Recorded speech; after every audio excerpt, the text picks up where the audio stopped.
بسم اللہ الرحمن الرحیم۔ حضرت اویس کرنی رضی اللہ تعالی عنہ مقبول بارگاہ الہی میں ہمہ وقت اللہ تعالیٰ اور اس کے پیارے رسول صلی اللہ علیہ وآلہ وسلم کی محبت میں سرشار رہا کرتے اور اس حد تک مستغرق رہتے کہ لوگ آپ کو دیوانہ خیال کرتے۔ صاحب کرامت اور مستجاب الدعوات تھے۔ آپ کی سیرت طیبہ ایک بہترین عملی نمونہ تھا۔ حضرت ابو ہریرہ رضی اللہ تعالی عنہ سے مروی ہے کہ حضور سرور کائنات صلی اللہ علیہ وآلہ وسلم نے ارشاد فرمایا، بہت سے لوگ ایسے ہیں جو بے حد پریشان غبار آلود ہیں، جن کو دروازے سے دھکے دے کر نکالا جاتا ہے۔ اگر وہ کسی بات پر اللہ تعالیٰ کی قسم کھا لیں تو اللہ تعالیٰ ان کی قسم کو سچا اور پورا کر۔ حضرت اویس کرنی رضی اللہ تعالی عنہ کی یہ کرامت بہت مشہور ہے۔ حضرت خبیب بن سہیل رحمت اللہ علیہ فرماتے ہیں کہ میں ایک مرتبہ چند تاجروں کے ساتھ ایک کشتی میں سوار ہو کر جا رہا تھا۔ اس کشتی میں بہت سا سامان بھی لدا ہوا پڑا تھا۔ اچانک شدید طوفانی بارش شروع ہو گئی اور ہم طوفان میں گر گئے۔ ہماری کشتی طوفانی لہروں کے رحم و کرم پر تھی۔ پھر رفتہ رفتہ کشتی میں پانی بھر گیا اور کشتی ڈوبنے لگی۔ یہ صورتحال دیکھ کر کشتی میں سوار تمام لوگ اپنی زندگی سے نا امید ہو گئے۔ اس کشتی میں ایک معمر شخص جس کا حلیہ دیوانوں کی مانند تھا بھی سوار تھا۔ اس نے اونٹ کے بالوں سے بنا ہوا کمبل اپنے اوپر اوڑھ رکھا تھا۔ ہمارے دیکھتے ہی دیکھتے یکا یک وہ اپنی جگہ سے اٹھا اور سمندر پر یوں چلنا شروع کر دیا جیسے کہ زمین پر چل رہا ہو۔ وہ اپنے ارد گرد کے حالات سے بے پرواہ ہو کر نماز پڑھنے میں مشغول ہو گیا۔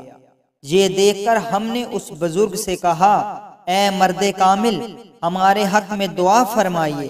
اس نے ہماری طرف دیکھا اور پوچھا کہ کیا بات ہے؟ ہم نے کہا کہ ہمارا حال تو آپ ملاحظہ فرما رہے ہیں۔ ارشاد فرمایا، اللہ تعالیٰ کے ساتھ تعلق پیدا کرو۔ پوچھا گیا، اے مرد کامل، وہ کس طرح؟ بزرگ نے فرمایا، دنیا کو ترک کر کے۔ پھر فرمایا، بسم اللہ الرحمن الرحیم پڑھ کر کشتی سے باہر آ جاؤ۔ کشتی میں موجود تمام لوگوں نے فوری طور پر بزرگ کے فرمان پر عمل کیا۔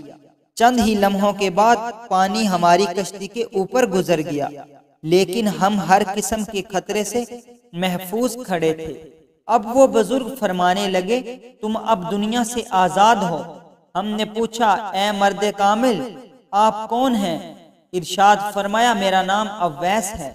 یہ سن کر ہم نے کہا، ہماری کشتی میں تو مدینہ منورہ کے فقیروں کا بھی سامان تھا جو مصر کے ایک امیر آدمی نے بھیجا تھا، کیونکہ مدینہ منورہ میں آج کل قحط کی سی صورتحال ہے۔ حضرت اویس کرنی رضی اللہ تعالی عنہ نے فرمایا، اگر اللہ تعالیٰ تمہارا سامان تمہیں لوٹا دے تو کیا تم سارا سامان مدینہ منورہ کے فقراء میں تقسیم کرو گے؟ ہم نے اسبات میں جواب دیا تو اس مرد کامل نے پانی کی سطح کے اوپر 2 رکعت نفل نماز ادا کی اور پھر دعا فرمائی۔ ہمارے دیکھتے ہی دیکھتے سامان سے بھری ہوئی کشتی پانی سے باہر کی طرف ابھری۔ ہم نے فوراً آگے بڑھ کر اسے پکڑا اور کھینچ کر لائے۔ تمام لوگ اس میں سوار ہوئے اور پھر ہم صحیح سلامت مدینہ منورہ پہنچ گئے اور وعدہ کے مطابق ہم نے تمام سامان مدینہ منورہ کے فقراء میں تقسیم کر دیا۔ حضرت اویس کرنی رضی اللہ تعالی عنہ شتر بانی کا کام کیا کرتے تھے اور یہی آپ کا ذریعہ معاش تھا۔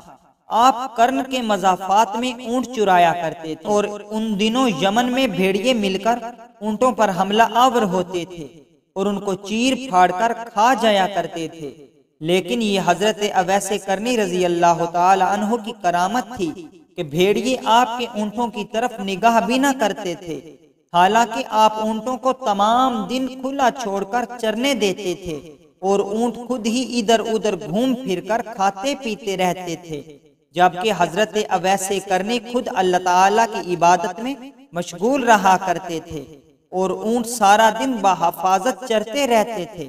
اللہ تعالیٰ ان کی حفاظت فرماتا تھا۔ حضرت اویس کرنی رضی اللہ تعالی عنہ کی حیات طیبہ میں آپ پر ایک وقت ایسا بھی آیا کہ 3 دن تک کھانے کے لیے کچھ بھی نہ ملا۔ جب چوتھا دن ہوا تو آپ باہر نکلے، آپ کے پاس کوئی چیز نہ تھی کہ جس سے اپنی بھوک مٹاتے، نہ ہی کوئی رقم پاس موجود تھی کہ جس سے کھانے پینے کی کوئی چیز خرید لیتے۔ روٹی کے لیے اور اپنے پیٹ کی بھوک مٹانے کے لیے کسی کے آگے ہاتھ پھیلانا آپ کی شان فقر کے خلاف تھا۔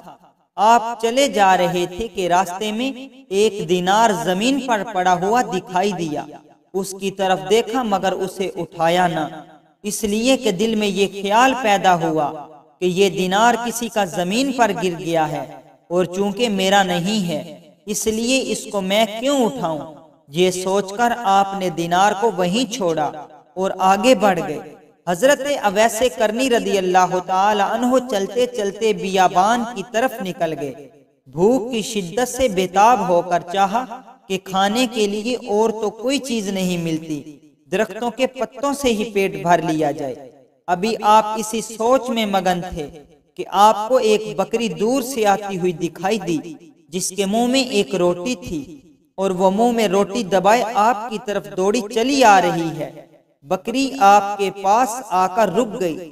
آپ نے سوچا کہ شاید یہ بکری اپنے مالک کی روٹی اٹھا کر لے آئی ہے، اس لیے اس کے منہ سے روٹی کھینچنا اچھی بات نہیں ہے کیونکہ یہ روٹی کسی اور کی ملکیت ہے۔ حضرت اویس کرنی رضی اللہ تعالی عنہ ابھی اسی سوچ میں ہی تھے کہ بکری نے زبان حال سے کہا، اے اویس کرنی، میں بھی تو اللہ تعالیٰ کی مخلوق میں سے ایک ہوں، اور آپ اللہ تعالیٰ پر یقین کریں کہ یہ روٹی جو میں لے کر آئی ہوں اللہ تعالیٰ نے آپ ہی کے لیے بھجوائی ہے۔ یہ سن کر آپ نے بکری کے منہ سے روٹی پکڑی اور کھانا شروع کر دی۔ بکری وہاں سے اسی وقت غائب ہو گئی۔ سامعین و ناظرین، آخر میں ایک بار محبت و شوق سے پیارے آقا نور مجسم سید دو عالم صلی اللہ علیہ وآلہ وسلم کی ذات پاک پر درود پاک پڑھ لیں۔ اللہم صلی علی سیدنا محمد وعلی آلہ واصحابہ صلاۃ تکون لنا امانا من کل خوف۔ مزید اس طرح کے ایمان افروز واقعات سننے کے لیے، درود شریف کی فضیلت و عظمت سننے کے لیے، درود شریف کے کمالات اور مشاہدات سننے کے لیے ہمارے چینل کو سبسکرائب کریں، ساتھ بیل آئیکن کو بھی پریس کریں تاکہ ہر نئی آنے والی ویڈیو آپ کو آسانی سے مل سکے۔